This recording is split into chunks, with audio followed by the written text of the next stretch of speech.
যেদিনকে আমার কোথাও যাওয়ার থাকে সেই দিনকে সারা রাত না ঘুমিয়ে 3টের সময় উঠে পড়ি। সেই রকমই আজকেও আমি 3টের সময় উঠে পড়েছি। আর বিশাল পিছনে ঘুমাচ্ছে, বিশালও উঠবে। 3টের সময় ভোরবেলায় চান করলাম কনকনে শীতের মধ্যে। এখন বেরিয়ে পড়েছি, স্টেশনের দিকে যাচ্ছি হেঁটে হেঁটে। আমাদের গাড়ি 4 নম্বরে লেগে আছে, ভালো মতো সিট পেয়ে গেছিলাম, পুরো গাড়ি ফাঁকা ছিল, রিজার্ভেশনের কোনো দরকার ছিল না। সারা জীবন বিশ্বভারতীতে 1 নম্বর থেকে ট্রেনটা ছেড়ে যেত, বাট 1 মাস থেকে 4 নম্বরে দিচ্ছে, তাই 4 নম্বরে ট্রেন লেগেছিলো। এসে উঠে গেলাম, অর্ধেক এসে গেছি, তারপর ট্রেনে বসে ঝালমুড়ি খাচ্ছি। ঝালমুড়ি না খেলে মনে হয় ট্রেনে যেন কিছুই খেলাম না। আমার ছেলে এখন ঘুমোচ্ছিল, বন্দে ভারত দেখার জন্য উঠে গেছে, কারণ বুঝে গেছে যে আমার বন্দে ভারতের টাইম হয়ে গেছে। সব একদিক বন্দে ভারত একদিক। তা এবার আমরা হাওড়া ঢুকবো হয়ে গেছি, বলতে বলতে চলে এসেছি হাওড়া স্টেশনে।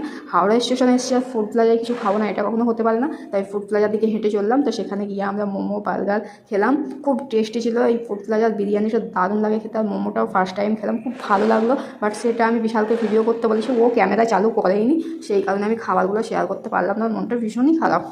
তারপর নিচে এসে আফিফ নেবে